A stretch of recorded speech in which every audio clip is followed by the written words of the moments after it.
জয়দেবপুরে একটা জায়গা কেনা ছিল, সেখানে তারা দুজনে ছুটি কাটানোর একটা বাড়ি নির্মাণ করেছে।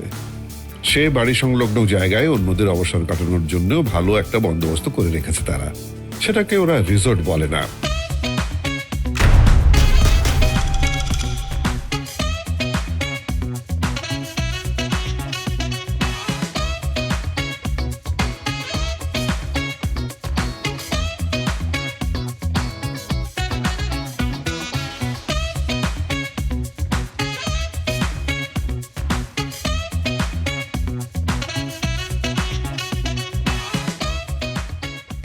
যাই হোক, সেটা দেখতে যাওয়ার জন্য যখন বলল, হ্যাঁ করতে দেরি করেনি।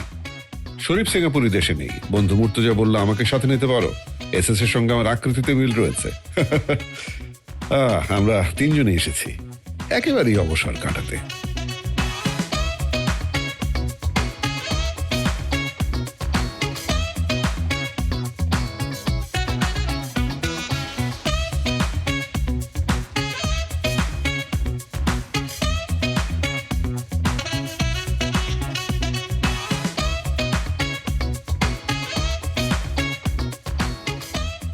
প্রথমে মন খারাপ হয়ে গেল।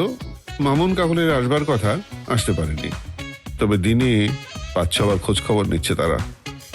আমরা ছুটি কাটানো বাড়িটা বেশ উপভোগ করছি। সত্যি সুন্দর করে সাজানো গোছানো হয়েছে। ঘুরছি, দেখছি, ভালো লাগছে, একটা শান্তি শান্তি ভাব আছে। তবে গোয়েন্দা মন মাঝে মাঝে বলছে, এই সুখ শান্তি সইবে না, এখানেও নতুন কোনো রহস্য গল্প শুরু হয়ে যেতে পারে।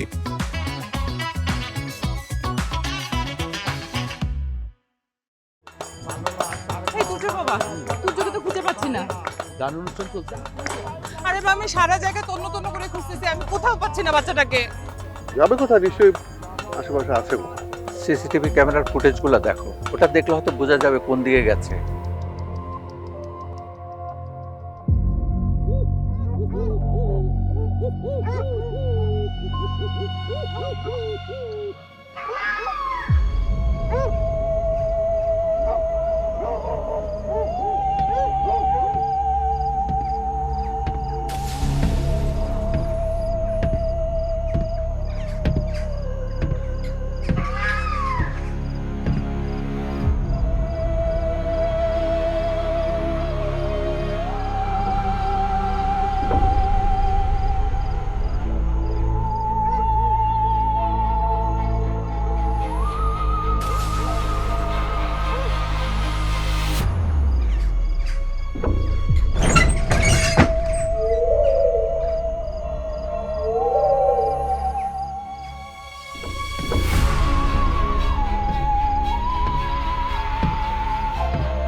সাগর, সাগর, কি হয়েছে তোমার? আওয়াজ শুনতে পাচ্ছিস? আওয়াজ? কিসের আওয়াজ? এই বাড়িতে না ভূত আছে। সব দিকে কিরকম ভৌতিক আলামত শুনতে পাচ্ছি। ওই ওই শোন, ওই শীতকাল এখন, একটা ডাল পড়লেও জোরে শব্দ শোনা যায়, এটাই স্বাভাবিক। এত ছোট বিষয়ে ভয় পেলে চলে? না না না না না না, আমি এখানে থাকবো না, মেন বিল্ডিং এ যাবো। মেন বিল্ডিং এ চল, একটা কাজ কর, ছোট কাকুকে একটা ফোন দে না। আচ্ছা, এত রাতে যে ফোন দিব, ছোট কাকু ফোন ধরবে নাকি? ওই সচরাচর তো এই টাইমে ফোন সুইচ অফ করেই ঘুমিয়ে পড়ে। আরেকবার ট্রাই করতে হবে। কি এমন ঘটনা ঘটেছে যে এই মধ্যরাতে তুমি এত উত্তেজিত হয়ে আছো? একটু আগে শব্দ হচ্ছিল, মনে হয় যে কে যেন গান করছে, এইখান থেকে ওখানে দৌড়াদৌড়ি করছে, হাঁটাহাঁটি করছে। তুমি স্বপ্ন দেখছো? আমি স্বপ্ন দেখেছি। একটা কথা বললে যে বিশ্বাস করিস না, মেজাজটা খারাপ হয়ে যায়। এই বিজ্ঞানের যুগেও তুমি ভূতকে বিশ্বাস করো? আমি ভাবতেই পারছি না। দেখ, ওই জানালাটা ওটা বন্ধ ছিল, একটু আগে আওয়াজ খুলে গেল। তারপর আমি যখন তোকে ডাকলাম, তখন আমি তোকে ডাকার পরে এই দরজা দিয়ে দেখি বিশাল আকৃতির একটা ছায়া ঢুকছে। আরে বাবা, সেই ছায়াটা তো ছিলাম আমি। তোমার শব্দ শুনতে পেয়েই তো আমি দৌড়ে এলাম। এত কথা শুনতে তো ভালো লাগছে না। ওই ম্যানেজার কি যেন নাম আছে, মোতালা একটু ডাক দে না, ওইকে একটু ফোন দে। এই বিজ্ঞানের যুগেও তুমি ভূতে বিশ্বাস করো? তারই তখন থেকে বিজ্ঞান। এখন এসব নিয়ে কথা বলা সময় নাকি? আমি স্পষ্ট শুনলাম একজন আরেকজনের সাথে কথা বলছে, ঝগড়া বিবাদ করছে। ভূতেরাও তো এলে বিবাদে জড়ায়। ওই ম্যানেজার বেটা ফোন ধর না। ধরে না। সেটা কাজ কর, চল আমরা নিচে দেখি। এখানে আমি থাকবো না, নিচে তুই একটা কাজ কর। তুই না দেখছো একটা লোহা টোহা বা এই জাতীয় কিছু পাস কিনা, পাথর করবে তুমি? কি করবো সেটা আমি করবো, তোর কিছু করতে হবে না। তুই খোঁজ, চল নিচে চল। ওরে বাপ রে বাপ। মুর্তজা, স্যার,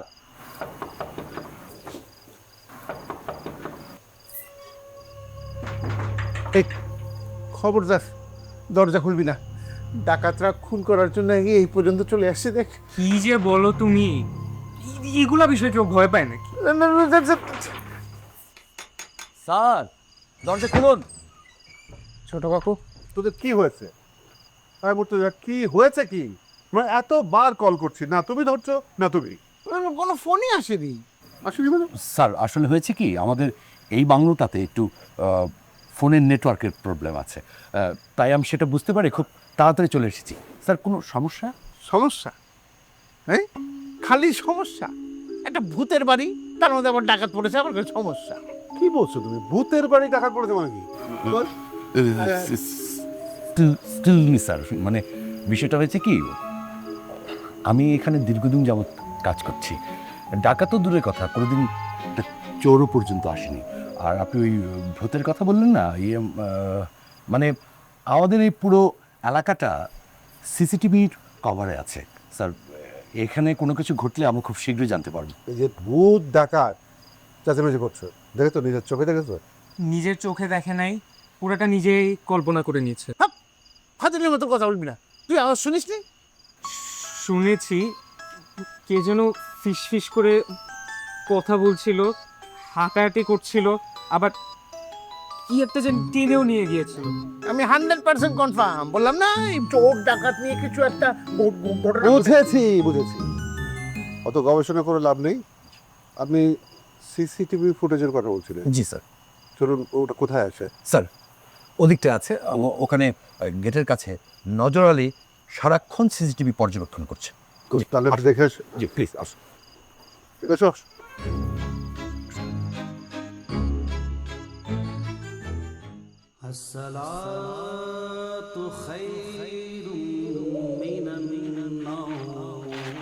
আমি জানতাম যে ওকে পাওয়া যাবে না। আমি আর জানতাম এটা কোনো বড় একটা ঝামেলা হবে। স্যার আমার মনে হয় কি, নজর আলী ফজরের নামাজ পড়তে গেছে। কারণ নজর আলী খুব স্যার দায়িত্ববান লোক, সারাদিন গেটের দিকে নজর রাখে আর বসে বসে সিসিটিভি ফুটেজ দেখে। কোনো বিপদের গন্ধ পেলেই আমাকে কলিং বেল টিপে সতর্ক করে দেয়, যাতে আমি সাবধান হতে পারি। তার কি ওকে ডাকাত ধরে নিয়ে গেল নাকি ভূত এসে উড়িয়ে নিয়ে গেল? বসি, একটু বসি। জি প্লিজ।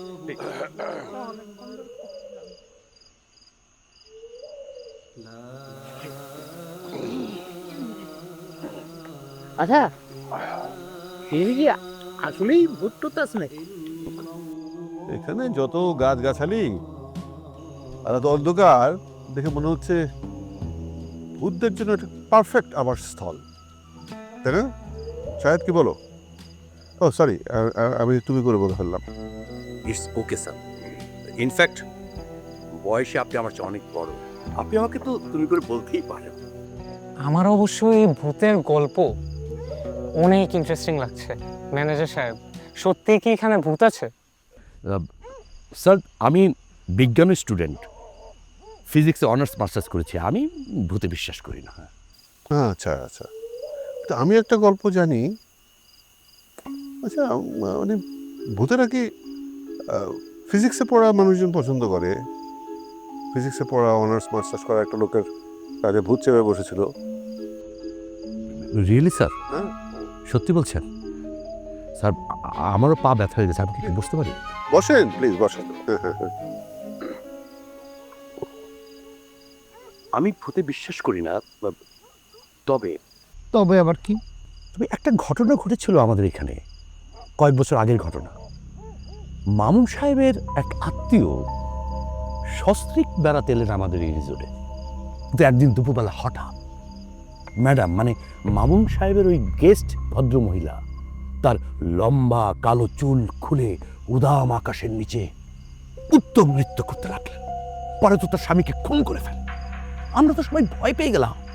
আর ভদ্রলোক তো ভয়ে একদম একাকার, ফোনের পর ফোন, ফোনের পর ফোন তার আত্মস্বজনকে করেই যাচ্ছে। আমি তখন উপায়ন্তর না দেখে আমাদের স্থানীয় মসজিদের যে ইমাম সাহেব আছে, ইমাম সাহেবকে ডেকে আনলাম। তারপর শুরু হলো একটা নতুন সমস্যা। পুজোর আসার পর কোনো সলিউশন হয়নি? ইমাম সাহেব আসার পর ম্যাডামকে তো কোনোভাবেই আটকিয়ে রাখা যাচ্ছিল না, বেঁধে রাখা যাচ্ছিল না। সে পারে তো ইমাম সাহেবকে খুন করেছে। কিন্তু ইমাম সাহেব ঘাবড়ালেন না। উনি বললেন, খুবই খারাপ ভূত, তাই চিন্তার কিছু নাই, বদমতলব আছে, আপনারা ডরায়েন না। ইমাম সাহেব একটা বাটিতে পানি নিলেন। পানি নিয়ে কিছু একটা মনে মনে পড়ে ফুদে সেই বাটির পানিটা ওই ভদ্রমহিলাকে ছিটিয়ে দিলেন। তাতে কিন্তু বেশ কাজ হলো স্যার। তখন ইমাম সাহেব ওই বদভূতকে জিজ্ঞাসা করলেন, তোর নাম কি? ম্যাডাম বললেন, একদম মেটালিক, মানে এই জগতের কোনো আওয়াজটা একদম মেটালিক একটা ভয়েস, কমুনা। তারপর হুজুর আবার ধমক দিয়ে বললেন, ঠিক আছে, তোর নাম করা লাগবে না, তুই ম্যাডামের গায়ে সোয়ার হয়েছিস কেন সেটা বল, অদ্ভুত কোথাকার। তখন ম্যাডাম আবার বললেন, কমুনা। ইমাম সাহেব আবার মনে মনে কি যেন মন্ত্রতন্ত্র পড়ে ম্যাডামের গায়ে ফু দিয়ে জোরে একটা ধমক দিলেন। ধমক দেওয়াতে কিন্তু কাজ হলো। এবার ম্যাডাম বললেন, কমুনা। খুবই সুন্দর গল্প, তোমরা শুনো। আমি একটু একা একা হেঁটে দেখি যে কোনো ভূতের সঙ্গে সাক্ষাৎ হয় কিনা। না না না, ম্যাডাম কমুনা বলেনি। ম্যাডামের আওয়াজ তখন নরম হয়ে গেল। ম্যাডাম তখন বললেন, বলছি বলছি।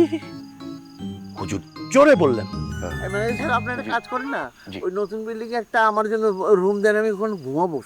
গল্পটা শুনবেন না স্যার? আমি শুনবেন পরে। আমার স্যার ভেরি ইন্টারেস্টিং। অবশ্যই আমি তো গল্পের টুইস্টে বলিনি। আমি মানে সকালে ঘুম থেকে উঠে তারপরে শুনি। মানে এরকম গল্প আমি তো স্যার, মানে এদিকটা স্যার, স্যার স্যার এদিকটা স্যার, এদিকটা স্যার প্লিজ।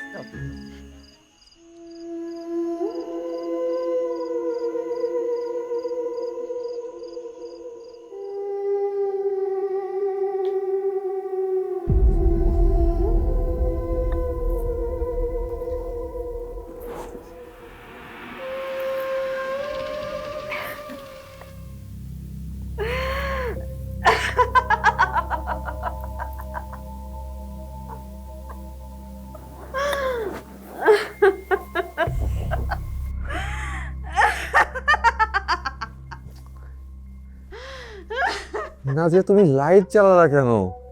এরকম হাসতেছো কেন তুমি?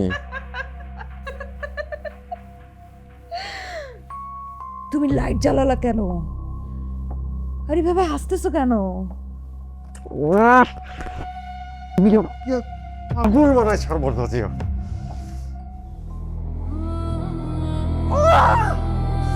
তুমি আমাকে পাগল বানায় ছাড়বা না জিয়া।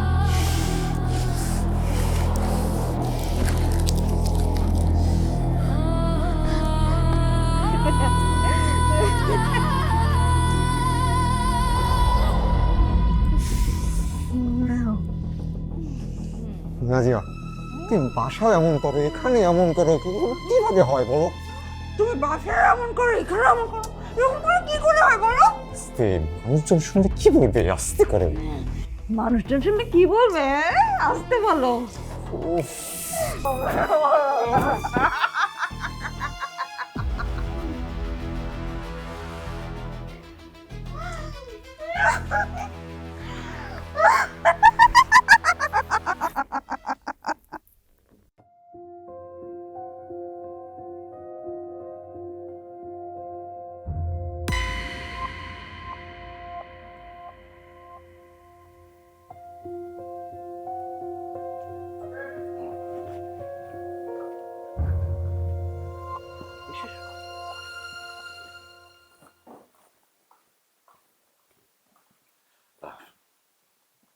স্যার